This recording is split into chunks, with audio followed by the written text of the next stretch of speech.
É ruim, cara, de falar, porque eu, com 22 anos, ninguém acreditava no meu futebol, então eu tive pai, tive mãe que falou assim, filho, se você quer, você vai conseguir. Então eu não baixei a cabeça que todo mundo fala, tem que passar pela base, que jogador que não tem base não vinga. Isso também me incomodava muito, falar, pô, não tenho base, não sei nem. Mas pela minha força de vontade eu consegui, cara. Eu, pela várzea, pelas peladas que eu pegava, final de semana, um cara me viu jogar e falou, cara, você tem futuro. Eu falei, Simplesmente incrível a história do Keno. Você tem noção do que é o cara aos 22 anos de idade, tá jogando futebol de várzea, vulgo pelada, e se tornar um jogador profissional já seria aqui uma façanha, uma utopia na cabeça do garoto. Agora imagina que esse mesmo cara, anos depois, estaria jogando simplesmente a final do Mundial contra o Manchester City. Vem comigo, vamos conhecer um pouco da história do Keno. Antes de começar a história do Keno, eu quero lembrar você que de segunda a sexta, 6 da manhã, trago histórias inspiradoras, fatos interessantes sobre a vida de pessoas que podemos extrair pontos positivos e trazer para a nossa vida. Então, se inscreve no canal para você acompanhar as próximas histórias, para você já começar o dia motivado, inspirado. Comenta aqui embaixo também de quem você quer ver a história. Faz esse comentário, já tenho aqui uma lista muito boa, mas eu gostaria muito de incluir o que vocês querem ver para fazer esse canal ser exatamente para você. Se você gostar do vídeo também, peço para você curtir. Nós vamos falar um pouco da história desse cara que eu particularmente sou muito fã, como todo bom torcedor do Santa Cruz. É o Keno, também conhecido como Kenaldinho. O Keno, ele nasceu em Salvador, e aí ele, até os 22 anos, como ele falou aí, ele jogava pelada, né? Assim que a gente chama esse tipo de futebol de várzea aí. E aí ele, aos 22 anos, não tinha passado por base de clube. Agora vamos começar a entender um pouco desse contexto. Para 22 anos, sem base, num país onde mais de 90% das pessoas, dos garotos, né, dos homens, dos meninos, querem ser jogador de futebol. Muitos deles entram em base e os pais investem, enfim, é uma realidade muito fora. Você, aos 22 anos, não ter nenhuma base de clube e você virar profissional. E aí o Keno, ele ganhava vida jogando pelada mesmo, né? Ganhava ali, pelo que eu pesquisei, R$ 50 no jogo, e aí ia jogando alguns jogos ali para trazer a renda para dentro de casa, uma família humilde. E aí esse cara que chegou lá nele, leva ele lá no América de Sergipe, né, para começar ali um futebol profissional. E aí o Keno depois vai para o Botafogo da Bahia, sai para o Águia de Marabá, que já tem um pouco mais de expressão, e chega no Paraná, né, que é o primeiro clube, eu acho que de expressão nacional, que o Keno chega ali. E sempre jogando bem, né, se destacando. E aí o Keno vem para o Santa Cruz na sua primeira passagem. Né? Para quem não sabe, ele teve duas passagens aqui no Santa Cruz. A primeira foi em 2014, onde fez um bom campeonato, mas ainda discreto, perto do nível do Keno que a gente conhece hoje.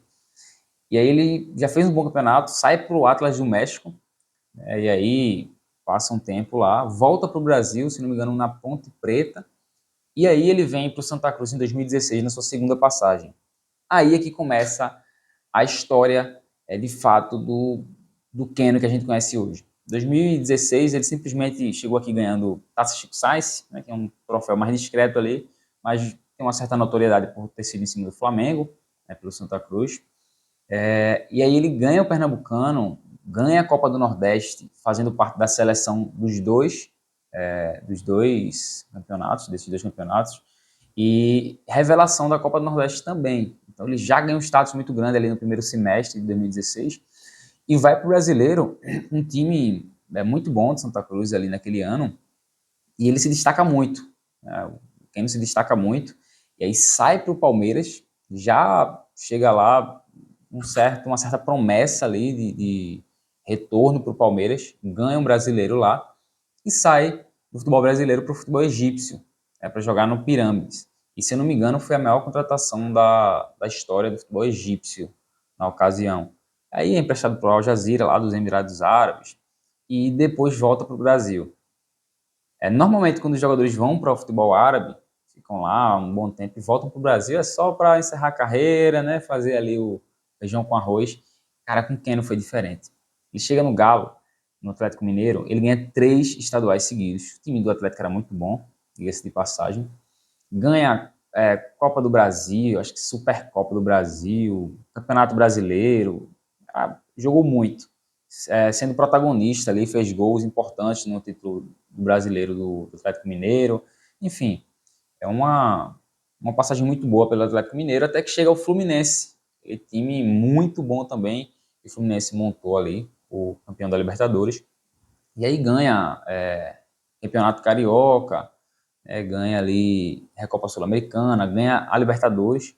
E nessa Libertadores, o Keno ele foi líder em assistência, assim como também foi líder em assistência lá no Campeonato Brasileiro de 2020 pelo Atlético Mineiro. Então o Keno tem essa característica de jogar ali na ponta e sempre trazer para o meio, tanto chutar quanto dar passe, ele é muito completo, de fato. E tem um fato interessante que eu lembro do Keno, é que na primeira passagem dele no Santa, ele errava algumas bolas assim, bestas, sabe? E quando ele voltou, ele disse que treinou muito, muito, muito. Então ele tem muita determinação. Então ele foi o líder em assistência na Libertadores de 2023 e chega para jogar o Mundial contra o Manchester City. A final, passa para a final ali, perde para o Manchester City, né? Um jogo onde o Manchester City dominou. O Manchester City é bem difícil mesmo de jogar. O Fluminense não conseguiu, não conseguiu muito êxito, diga-se de passagem. Mas, cara, vamos refletir um pouco sobre essa história. 22 anos. Quem entende de futebol sabe um pouco como é que funciona a questão de base, de empresário, de dinheiro dentro do futebol. Sabe que é muito difícil. E tem muito garoto bom por aí na várzea. Muito garoto bom, garoto de 19, 20 anos, que às vezes não é visto. E o Keno, ele continuava fazendo do futebol seu ganha-pão. E o Keno, ele aparece esse anjo, né, enviado por Deus aí na vida dele, que mudou toda a trajetória dele. E não podemos diminuir de forma nenhuma o esforço do Keno. Como eu falei, ele errava muita finalização, ele era muito bom de passe quando passou na primeira passagem aqui. Na segunda ele já treina muito mais finalização, ele já volta com outro. Se você vê os gols dele aqui, vou até tentar colocar, não garanto aqui, mas vou tentar colocar aqui alguns gols dele. Ele já chegou voando, cara, fazendo gol bonito, era tirando, era incrível assim a evolução dele. Então, um cara muito determinado. Outro ponto positivo aqui que eu quero trazer não é nem sobre o Keno, necessariamente, sobre os pais. Olha o que ele falou. Todo mundo dizia, não tem base, não vai conseguir, não vai vingar. E os pais dele diziam, filho, se você quer, você consegue. Então você que é pai, que é mãe, para de botar trava, para de botar empecilho nos sonhos dos teus filhos. Mostra para eles, se você quer, você consegue. Enxerga além. Então, uns parabéns aqui para os pais do Keno que tiveram essa atitude incrível. Aí, louvável aqui, de pais de verdade. E Keno, incrível a trajetória. O ponto positivo que eu quero trazer do Keno aqui é a determinação, a constante busca pela melhora, eu já citei aqui antes, e a espera, porque assim, 22 anos ele ainda sonhava com ser jogador. Então, tudo acontece no tempo de Deus, e a gente tem que, de fato, fazer o nosso melhor, de fato, esperar. Eu vou trazer aqui a história do José do Egito aqui, e fala muito sobre isso também, sobre essa espera, as coisas acontecerem no tempo certo. E o Keno é um exemplo de determinação para que a gente siga e perceba que quando todo mundo diz que não tem como, que acabou, que você não consegue, aí é demais, tenta um pouco mais baixo, porque as pessoas, o máximo, se ele dissesse que queria ser jogador e queria chegar ao Águia de Marabá, que ele jogou lá no início, esse cara tá maluco, vai jogar no Águia, o cara nem profissional, não tem nem base, e o cara simplesmente jogou a final de um Mundial, o cara ganhou o Libertadores sendo protagonista, ganhou brasileiro por 2 times diferentes, Copa do Brasil, ganhou tudo que ele podia ganhar, só não ganhou o Mundial, mas ganhou tudo que ele podia ganhar. Então você está com seu sonho aí engavetado, porque muitas vezes você coloca barreira, outras pessoas, abre essa caixa, esquece isso, se baseia na história do Kennedy, diz, cara, se ele conseguiu sair de um jogador amador aos 22, a campeão da Libertadores e ganhando tudo, eu também posso. Eu posso realizar esse meu sonho, eu posso realizar essa minha meta aqui. Não é ninguém que vai colocar uma trave e vai dizer que eu não consigo. Eu posso. Então, o vídeo de hoje foi para trazer essa inspiração para você. Comece o seu dia buscando, se inspirando, se motivando, porque você pode. Tá? Muito obrigado por assistir até aqui. Se inscreve no canal se você gostou, curte esse vídeo, compartilha com algum amigo aí que gosta de futebol, que gosta do Keno e que principalmente você goste e torça por essa pessoa para que ela consiga alcançar seus objetivos na vida. Valeu, tamo junto.